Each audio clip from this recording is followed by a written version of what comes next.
Pada zaman dahulu hiduplah sepasang suami istri. Mereka sangat menginginkan anak, tetapi sepertinya mereka tidak mungkin mendapatkannya. Pada suatu hari, istrinya mendatangi penyihir tua dan menyampaikan bahwa ia ingin punya anak. "Jangan sedih, Nak. Di mana ada kemauan, di situ ada jalan. Ambillah benih ini dan tanam di dalam pot. Lalu tunggu dan lihatlah, kau akan terkejut." Sang istri sangat senang dan berterima kasih kepada penyihir. Sebagai balasannya, ia memberikan uang kepada penyihir. Kemudian, sang istri langsung pulang dan menanam benih itu di dalam pot. Dengan sabar, sang istri mulai menunggu di samping pot itu. Tak lama, sebuah bunga mirip tulip mulai mekar. Saat itu, si istri berkata dalam hatinya, "Sungguh bunga yang indah." Dengan daun bunga yang masih kuncup, ia memegang dan mencium bunga itu. Tak lama kemudian, daun bunganya mulai terbuka. Di dalam bunga itu duduklah seorang anak. Dengan keheranan, ia mengambil anak perempuan bertubuh mungil itu. "Badanmu kecil sekali. Kau akan kuberi nama Tambelina." Ia membuatkan tempat tidur dari cangkang kenari untuk Tambelina, kasurnya dari daun violet, dan selimutnya dari kelopak mawar. Tambelina cepat beradaptasi dengan kehidupan barunya. Pada malam hari, ia tidur di tempat tidur yang dibuat khusus untuknya. Dan pada siang hari, ia bermain di atas meja dan bernyanyi. Pada satu malam saat Tambelina tidur, seekor katak yang jelek muncul dari jendela. Dia melihat gadis kecil yang tidur di dalam cangkang kenari. Rabbit, oh ya ampun, kau mungil dan cantik sekali. Kau akan jadi teman yang pantas untuk putraku. Secepat kilat, sang katak mengambil cangkang kenari itu dan melompat keluar jendela. Di dekat rumah itu ada sebuah rawa. Rumah tempat katak jelek dan putranya tinggal ada di rawa itu. Putra katak jelek itu sama jeleknya dengan ayahnya. Ketika dia melihat gadis mungil yang dibawa ayahnya, dia berteriak parau dengan keras. Rabbit, Rabbit. Berhenti bersuara, kau akan membangunkan gadis itu. Jika ia bangun, ia akan lari ketakutan. Rabbit. Ayah dan anak katak memutuskan untuk membuatkan tempat tinggal bagi gadis kecil itu. Ayah katak punya ide bagus. Ayo tempatkan gadis kecil ini di salah satu bunga lili dekat sungai. Kalau dikelilingi air, ia takkan mungkin melarikan diri. Ayah katak membawa Tambelina beserta tempat tidurnya dan menempatkannya di atas salah satu bunga lili. Pada pagi harinya, dengan sinar matahari yang berkilau, Tambelina bangun. Saat melihat bahwa ia tak ada di rumah dan dikelilingi oleh air, ia mulai menangis karena takut. "Di mana aku ini?" Ayah dan anak katak mendekati Tambelina. Ini teman barumu. Aku menyiapkan rumah baru untukmu. Letaknya akan ada di rawa di tempat yang airnya sangat dalam. Ayah dan anak itu membawa tempat tidur cangkang kenari Tambelina dan berenang meninggalkan Tambelina di atas daun. Pada saat itu, beberapa ikan merah sedang berenang dan mendengar perkataan katak jelek itu. Mereka tak suka katak rawa yang jelek itu membuat sedih gadis cantik seperti Tambelina. "Jangan khawatir, gadis kecil, kami akan menyelamatkanmu." Bersama-sama mereka menggigiti batang lili tempat Tambelina duduk dan mematahkannya. Setelah lepas, daun lili itu terbawa arus sungai dan berhasil menjauh. Melihat Tambelina terseret arus di atas daun hijau, membuat semua burung kagum. Betapa cantik dan mungilnya ia. Dalam perjalanannya, Tambelina melewati kumbang meibak yang agak besar. Kumbang itu segera meraih Tambelina dan mendarat di sebuah pohon. Mendapati dirinya ada di pohon, Tambelina sangat ketakutan. "Kau jenis kumbang apa? Dan kenapa kau membawaku ke sini?" Aku kumbang Maybach dan aku belum pernah melihat kumbang sepertimu, jadi aku ingin teman-temanku melihatmu. Lalu semua kumbang Maybach lain yang ada di pohon itu datang mengunjungi Thumbelina. Sambil berusaha untuk tidak menunjukkannya, semua kumbang itu cemburu akan kecantikan Thumbelina. Hehehe, kau makhluk yang lucu. Ya ampun, kau bahkan tak punya sayap. Jelek sekali, membuatmu tak sanggup untuk melihatnya. Kau bebas pergi kemanapun. Kami tak sudi ada makhluk jelek di dekat kami. Thumbelina menghabiskan seluruh musim panas sendirian. Ia mengatasi lapar dan hausnya dengan minum air dari bunga. Waktu berlalu dan cuaca mulai dingin. Karena mengenakan baju musim panas, Thumbelina mulai kedinginan. Sebuah ladang terlihat di kejauhan. Ladang itu tertutup jerami. Setelah lama berjalan, Thumbelina berhasil tiba di ladang itu. Di bawah jerami, ia berhasil menemukan rumah tikus ladang. Dengan berharap untuk menemukan makanan, Thumbelina mengetuk pintu dan meminta sedikit jelai. Tikus ladang yang baik itu mengundangnya masuk. Ia segera masuk dan memakan semua makanan yang ditawarkan tikus ladang. Tikus ladang sangat menyukai Thumbelina. Jika kau bercerita kepadaku setiap hari, kau boleh tinggal bersamaku sampai musim dingin berakhir. Dengan sangat senang, Thumbelina menerima tawaran itu. Hari ini tetanggaku akan mampir. Kondisinya lebih baik daripada aku. Jika kau pergi bersamanya, kau akan hidup nyaman. Tapi ingatlah, matanya sangat kabur. Kau akan perlu menceritakan dongeng terbaikmu dan temani dia selamanya. Tak lama kemudian, dengan bulu halus di punggungnya, muncullah seekor tikus mondok. Thumbelina tidak terlalu senang dengan tikus mondok itu, tapi ia tak ingin mengecewakannya, jadi ia pun setuju bernyanyi untuknya. Terbanglah kepik, pernikahannya esok hari. Ibu akan membelikanmu sepatu dan baju besok. Meskipun matanya rabun, tikus mondok sadar bahwa dia menyukai Thumbelina dan memutuskan membawanya pulang. Aku berhasil sampai ke sini dengan menggali lubang dan membuat terowongan. Jika kau mau, kita bisa mengikuti terowongan itu dan melihat-lihat rumahku. Thumbelina ragu-ragu untuk pergi. Melihat bahwa tikus tanah setuju, Thumbelina pun menerima tawaran itu. Mereka berhasil menemukan jalan pulang. Di perjalanan, mereka melihat seekor burung layang-layang terbaring miring di tanah. Kepala dan kakinya terselip di bawah bulu-bulunya.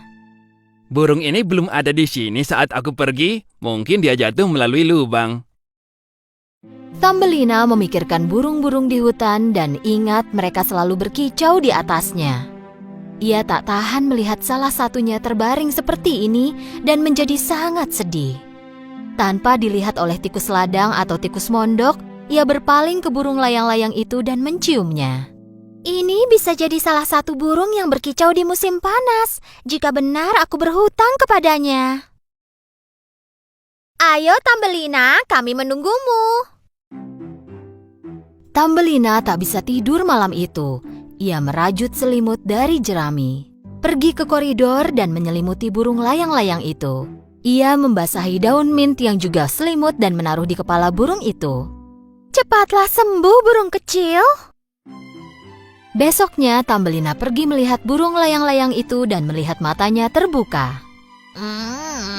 Aku tak tahu cara membalas kebaikanmu. Kau merawatku dengan baik. Sekarang aku akan segera pulih. Setelah aku pulih total, aku akan bisa pergi menjumpai teman-temanku di negara yang lebih hangat. Di luar sangat dingin, kau harusnya istirahat di tempat tidur yang hangat dan bisa cepat pulih. Setelah Thumbelina selesai memberi saran, ia membawakan air di kelopak bunga dan membantu burung itu minum. Kemudian mendengarkan kisah patahnya sayap burung itu karena menabrak semak-semak. Burung yang terluka itu tidak secepat teman-temannya. Dia kelelahan dan terjatuh. Akhirnya musim semi tiba dan matahari mulai menghangatkan tanah lagi. Burung tahu kini waktunya mengucapkan selamat tinggal kepada Tambelina. Maukah kau ikut ke hutan bersamaku? Aku ingin ikut, tapi temanku tikus ladang sangat sedih jika aku pergi. Aku tak bisa meninggalkannya. Kalau begitu, sampai jumpa lagi Tambelina. Mungkin suatu hari kita akan bertemu lagi. Dengan berlinang air mata, Tambelina melihat burung itu terbang menjauh. Dengan datangnya musim panas, kekhawatiran Tambelina meningkat.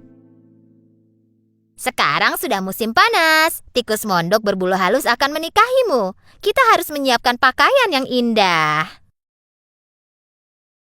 Saat musim dingin datang, bersiaplah untuk tinggal bersamaku di bawah tanah, Tambelina. Sebelum Tambelina memulai hidupnya di bawah tanah yang dingin dan gelap, ia pergi keluar untuk terakhir kalinya melihat matahari. Tepat saat ia mau masuk lagi, di atas kepalanya ia mendengar suara burung. Saat melihat ke atas, ia melihat burung layang-layang kesayangannya. Tambelina memberitahu burung itu bahwa ia dipaksa menikahi tikus mondok dan harus hidup di bawah tanah yang tidak ada sinar matahari. Musim dingin akan tiba. Kami bersiap pergi ke negara yang lebih hangat. Ikutlah bersama kami.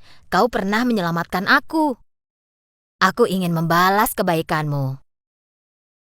Kali ini Tambelina menerima tawaran burung itu. Lalu pergilah Tambelina bersama burung layang-layang terbang melewati hutan, lautan, dan pegunungan yang ditutupi salju. Kedua teman itu akhirnya tiba di negara yang lebih hangat. Tempatnya luar biasa. Matahari terlihat lebih cerah dan langit berkilauan. Ini rumahku. Silakan ambil sendiri bunga yang terbaik. Ini indah. Burung layang-layang menaruh Tambelina di sebuah bunga yang indah. Tambelina sangat bahagia dikelilingi keindahan ini. Sambil duduk di dalam bunganya dan melihat sekeliling, ia terkejut. Di dalam bunga itu duduk juga seorang pria mungil yang berkilau seperti kaca. Pria mungil ini adalah peri bunga ini.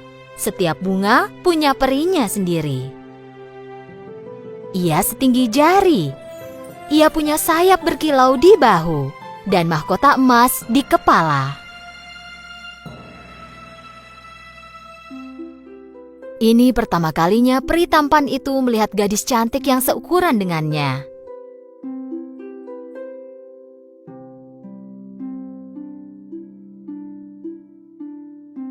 Siapa namamu, gadis cantik? Namaku Tambelina. Peri itu melepaskan mahkotanya dan memasangkannya ke kepala Tambelina. Jika kau menikahiku, kau akan jadi ratu di antara semua bunga ini. Kau akan hidup sangat bahagia. Setelah menjalani hidup yang penuh kesusahan, bisa ada di lingkungan yang indah ini membuat Tambelina sangat bahagia mendengar lamaran dari peri yang sangat tampan. Peri memegang tangan Tambelina. Dan tepat saat itu, dua sayap muncul di bahu Tambelina. Tambelina kini menjadi ratu peri. Mereka pun hidup bahagia selamanya. Pada zaman dahulu, hiduplah seorang yang sangat kaya. Dia punya 3 orang putri. 2 di antaranya sangatlah serakah dan egois.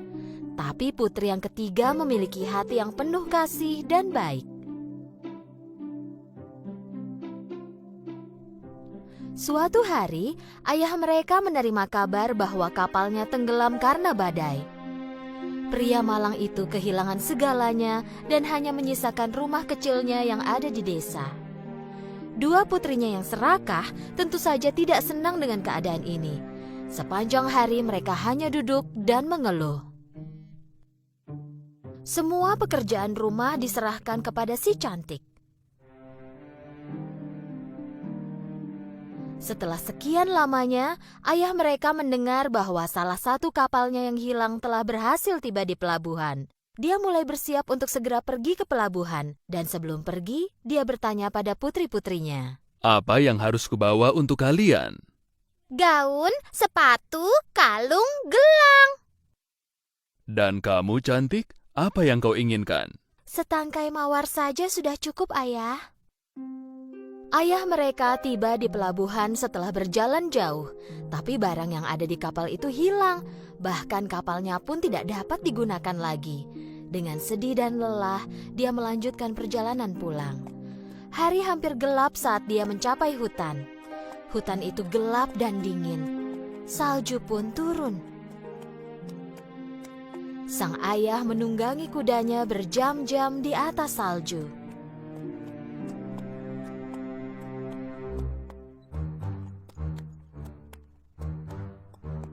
Dan akhirnya melihat sebuah kastil yang lampunya menyala.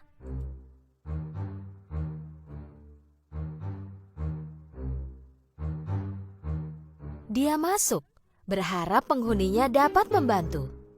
Tapi kastil itu aneh. Lampunya menyala di mana-mana.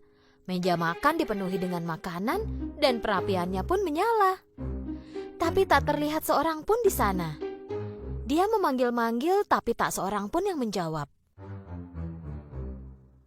Akhirnya, karena tidak bisa menunggu lagi, dia memakan makanan dari meja lalu tidur di salah satu tempat tidur.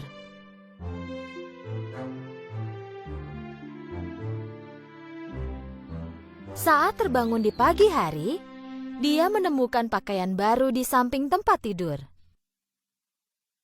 Dia turun ke bawah. Sarapan sudah tersedia untuknya di atas meja. Kastil ini pasti milik peri, jika tidak dia tak akan membantuku seperti ini. Aku ingin berterima kasih padanya. Ketika pergi meninggalkan kastil itu, dia melihat kebun mawar. Aku tak bisa memenuhi permintaan dua putriku. Setidaknya aku bisa memenuhi keinginan si cantik, pikirnya dalam hati. Ketika dia memetik setangkai mawar, dia dan sekelilingnya bergetar karena suara yang keras. Sesosok makhluk buruk rupa berwajah seperti singa muncul dari balik pepohonan. Sang ayah hampir pingsan melihat makhluk buruk rupa itu.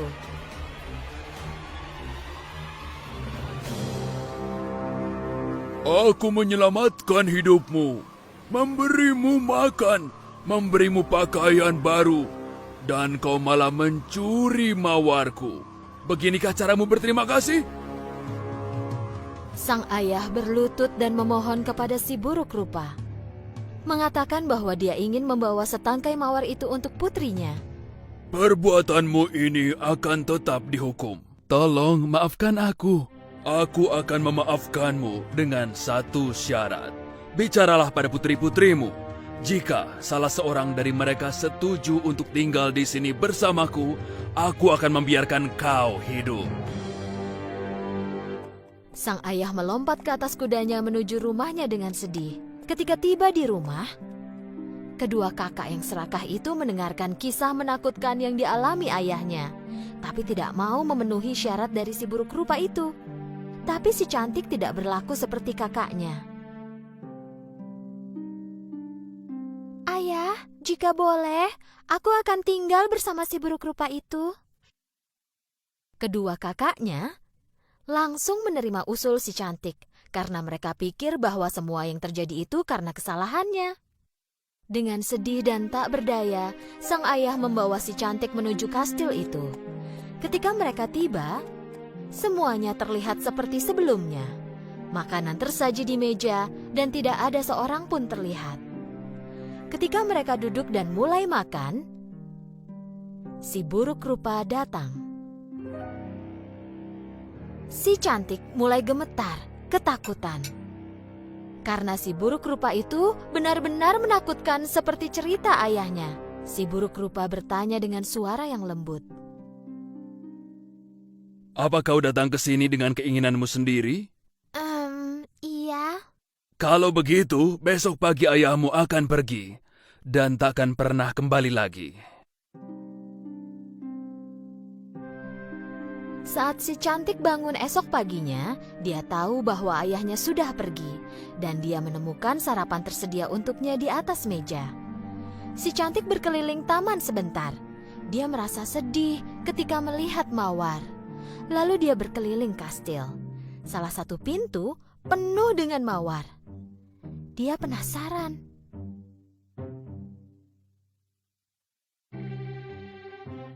Dia membuka pintu dan mengintip ke dalam. Ruangan itu didekorasi persis seperti yang dia sukai dan penuh dengan buku, bunga, dan alat musik. Dia pikir bahwa seseorang yang bisa menata ruangan seperti ini takkan mungkin menyakiti siapapun. Lalu dia mengambil sebuah buku. Pada buku itu tertulis dengan tinta emas, "Ratuku sayang, keinginanmu adalah perintahku." Kuharap aku bisa melihat ayahku sekarang. Setelah si cantik mengucapkannya, ayahnya terlihat di cermin yang ada di ujung ruangan. Si cantik sangat terkejut. Melihat ayahnya di cermin membuatnya bahagia lagi. Malam itu saat makan malam, si buruk rupa datang lagi. Bolehkah aku melihatmu, cantik? Kaulah pemilik tempat ini, kenapa bertanya padaku? Tidak, kaulah pemilik kastil ini sekarang. Jika kau mau, aku bisa meninggalkanmu sekarang juga. Si cantik sangat kaget dengan jawaban si buruk rupa. Aku ingin bertanya, apakah aku sangat jelek? Awalnya si cantik tidak tahu harus jawab apa. Lalu dia memandang si buruk rupa dan mengangguk seolah mengatakan ya. Maukah kau menikah denganku? Kali ini si cantik menjawab dengan kasar. Tidak! Si buruk rupa dengan sedih meninggalkan si cantik sendirian. Si buruk rupa mengunjungi si cantik setiap makan malam dan memperlakukannya dengan sangat baik. Seiring waktu, si cantik semakin terbiasa dengan keberadaan si buruk rupa. Kuharap dia tak sejelek itu. Beberapa bulan pun berlalu. Si cantik tidak lagi takut pada si buruk rupa. Dia bahkan mulai menyukainya. Tapi suatu hari, dia melihat di cermin bahwa ayahnya jatuh sakit. Dia berlari kepada si buruk rupa dan meminta izin untuk pulang karena dia ingin merawat ayahnya yang sakit. Tentu saja kau bisa pergi. Tapi jika kau tak kembali, aku mungkin meninggal karena sedih. Aku akan kembali dalam seminggu, aku janji. Si buruk rupa memberi sebuah cincin kepada si cantik. Di malam saat si cantik meletakkan cincin ini di meja dan tertidur, dia akan terbangun dan berada di kastil kembali. Keesokan paginya, si cantik terbangun di tempat tidurnya sendiri di rumah ayahnya. Dia segera berlari ke kamar ayahnya. Saat ayahnya melihat si cantik, dia sangat senang sehingga merasa baikan.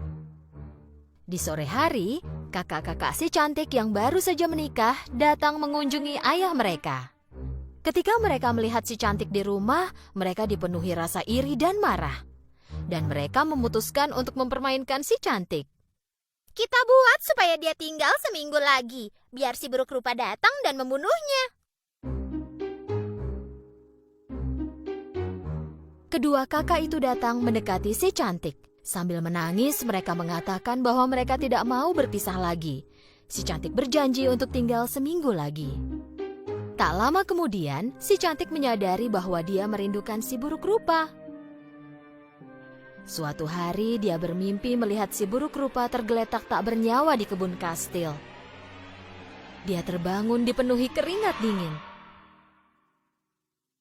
Yang kulakukan ini jahat dan egois. Jadi dia segera melepaskan cincin itu dari jarinya, menaruhnya di atas meja di sampingnya, lalu terbangun di kastil si buruk rupa pada esok harinya. Si cantik menunggu si buruk rupa seharian, tapi dia tak terlihat dimanapun. Ia menunggu berjam-jam, tapi si buruk rupa tidak datang. Tiba-tiba, dia berlari ke taman. Si buruk rupa tergeletak tak bernyawa di tanah, persis seperti mimpinya. Si cantik berlari mendekati si buruk rupa dan memeluknya. Jantung si buruk rupa masih berdetak. Dia tak bisa membuka mata dan kesulitan berbicara. Kupikir kau tak akan kembali.